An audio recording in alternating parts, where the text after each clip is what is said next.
it's pretty impressive. How are you doing? Thank you so much, first of all, for doing this. I know that you're busy, and how much time it takes to run a campaign, and how precious the time is.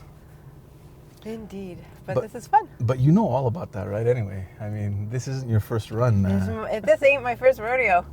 It's really interesting to do a campaign in the sunshine when it's nice out after doing one in -30 blizzards and snowstorms and ice that was storms. earlier February. Let me ask you something. Like before, you came in February. Did people realize that you weren't a rookie, that you weren't just a nobody, that you had attempted beforehand so many attempts to get this riding, and finally in February you picked it up?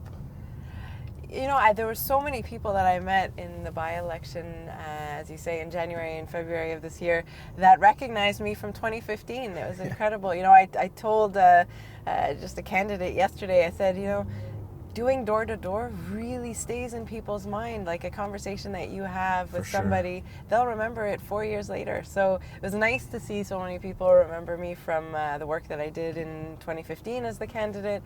And it was nice to also have really a groundswell of support from neighbors and supporters from Côte-des-Neiges, Outremont, Myland.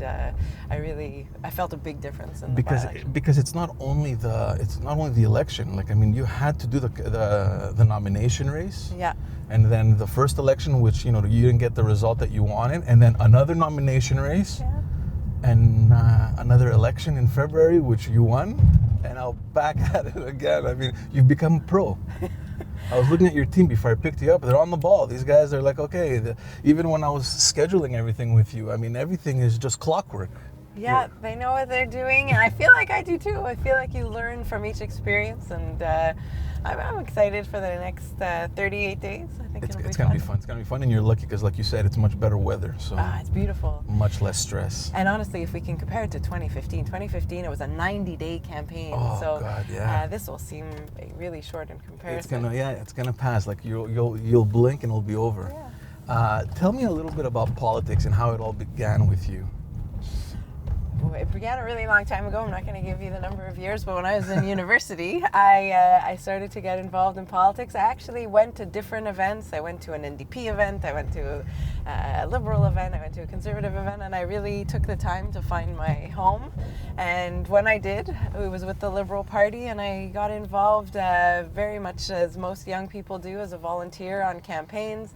And when I started law school after my undergrad, I was asked to help on the legal side, and obviously worked general elections. There's a whole legal team making sure that everything runs smoothly, and eventually was appointed the legal advisor to the National Board of Directors. I was the youngest lawyer for the party in our party's history, so that was nice, and I felt a huge responsibility. I think for me, a big part of politics as I was growing up was about making sure that people had confidence in the system.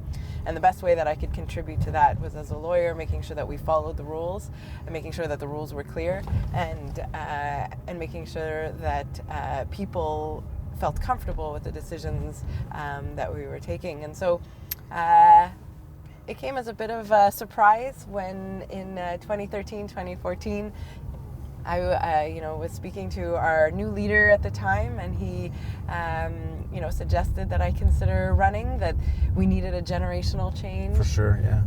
And I have to admit, that's one of the things that really spoke to me the most, that looking at the House of Commons and seeing mostly old white men representing Canada, and wondering why doesn't the House of Commons look and feel like Canadians. And so like your everyday people when you walk on the street. Yeah. And the ideas that come from us younger members of Parliament are different from the ideas from the baby boomer generation. And I think if we're talking about the issues that the 21st century is going to throw at Canada, we need to have all of the innovative and out-of-the-box ideas that we can. So I'm excited to be part of that new generation of politicians. Tell me a little bit about the first mandate. Obviously, it didn't last very long for you; it was just a couple of months. But I'm sure you got a little bit of a taste. But in any case, before that, you were there as a senior staffer. So I mean, you got a little bit of an idea of the workings in Parliament and the different committees and such. Yeah. But as a member of Parliament, how does that feel? Like, what were some challenges coming? Let's remind everyone listening and watching that you came in at the end of February when the Liberal Party was going through quite a bit of a storm over there. With people resigning and committee hearings and a lot of stuff in the news when we started this year. So how do you go into that kind of storm and wrap your head around all that? As you say, there was definitely a lot going on when I came in, and while I was running, to be honest, my campaign was during a big part of the early winter when that issue was coming up. When I got to Ottawa, I think one of the things that I remember most was how welcoming and how excited everybody was to have me on board. I think it was a tumultuous time, but the feeling that I had was one of real positivity. 6 months is a very short period of time, but I did get a flavor, and as you say, having known a little bit about what Ottawa is like, I went to work right away in order to get as much done in the short period of time as I possibly could, and I feel really good about what we were able to accomplish. I spent an unusual amount of time talking to ministers and the Prime Minister about what I had been hearing in the riding, just trying to get the voice of Outremont heard as much as possible, and we got a lot accomplished in that period of time, and I feel like I contributed a great deal to not only what we did already, but the platform that you're going to hear about very soon. Mm-hmm. Yeah, that I'm excited about that. And since you're mentioning the platform, let's talk about that. I mean, obviously you've been briefed. The platform hasn't, at the time that we're recording, hasn't yet been presented. The costings, obviously, and the budgeting as well. Tell me a little bit. What can we expect to see from the Liberal Party? Well, without giving away the scoop, I think everybody should expect a lot on the environment. Something that I've worked on a great deal. I was obviously very much involved and excited by the announcement that we made regarding the ban of single-use plastics within 2 years. But we can expect a lot more on progressive policies like that one. What we saw just from recent statistics was, I think, a 30 or 40% increase in the purchase of electric cars here, based in large part on the fact that we're giving cash back to buyers in order to buy electric vehicles. So you can see that the progressive policies that we've put in place on the environment are working. I also hear a lot about social housing. I know yesterday that it was a topic that was raised by the Prime Minister, but there will be more to say on affordability, on making life more affordable for everyday Canadians. It's hard to buy a home. It's hard to pay.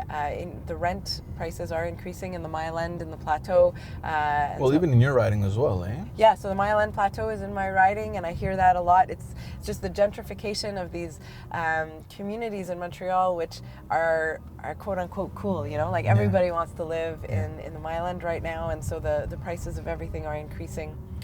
Which brings me to another aspect of my campaign locally, being very much about small businesses, our local merchants.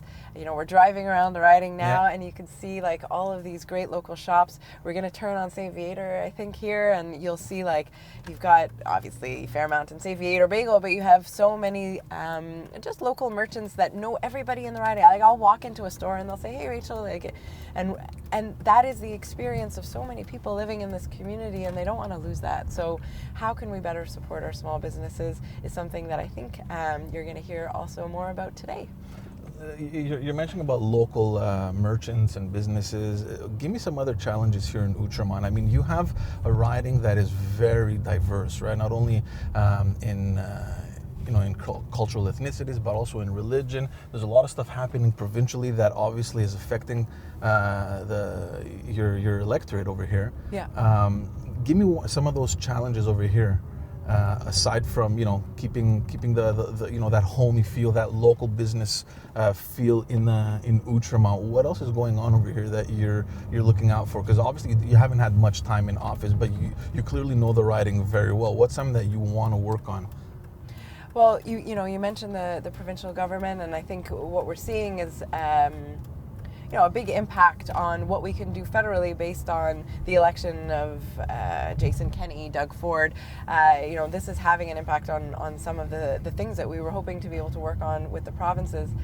Here in Quebec, I think the experience I've had over the last couple of months, and knowing Côte-des-Neiges as well as I do, immigration is an issue, and I feel in the community of Côte-des-Neiges that the fact that the Quebec government has put a limit on the number of immigration applicants that they're willing to accept is already being felt on the ground. Yeah. And we know that there is a huge shortage of labor in Quebec.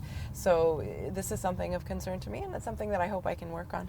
At the same time, I'm thinking, I'm looking at the little Jewish kids here with their bikes, and you have a large community, Hasidic Jewish community. They're cute.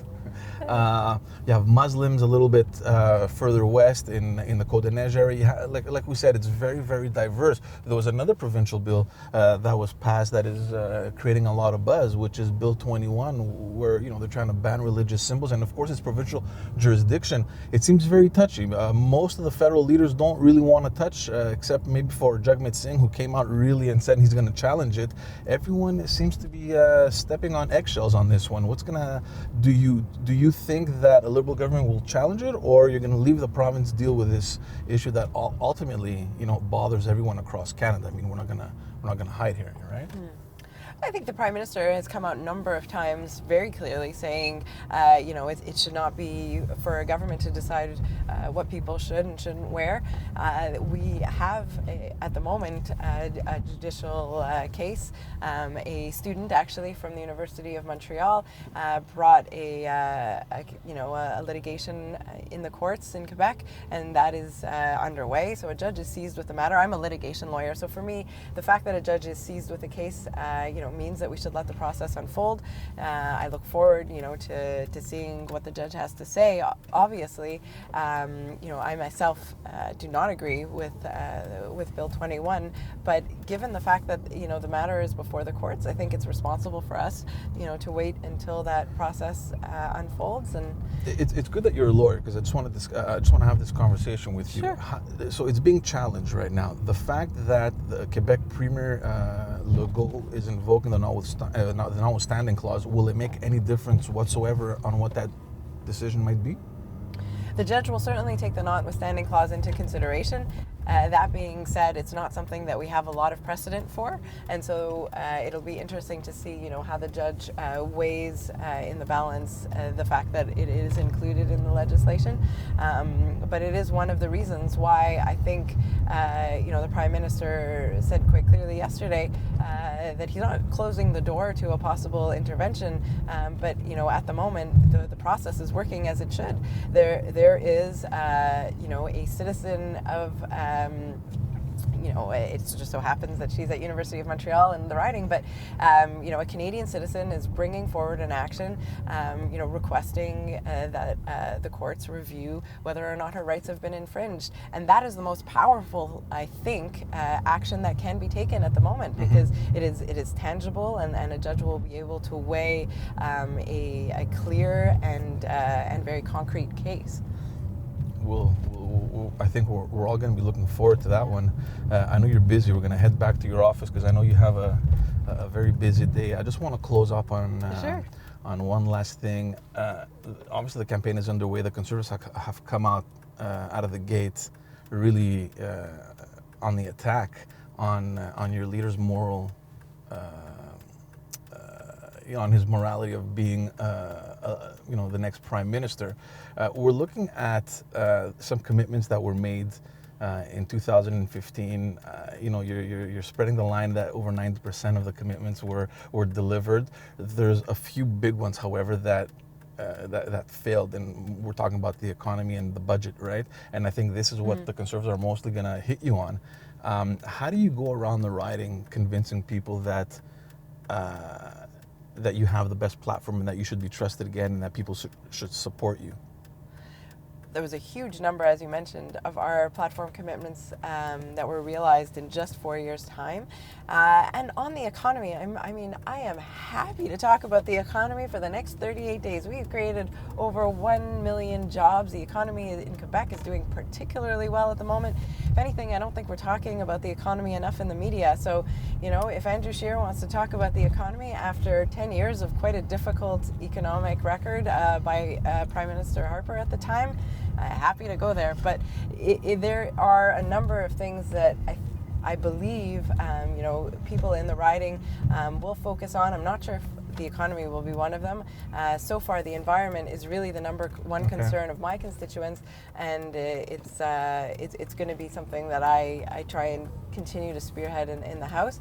But I have no doubt that Andrew Scheer will try and attack us out of the gate, as you say, and perhaps run a negative campaign.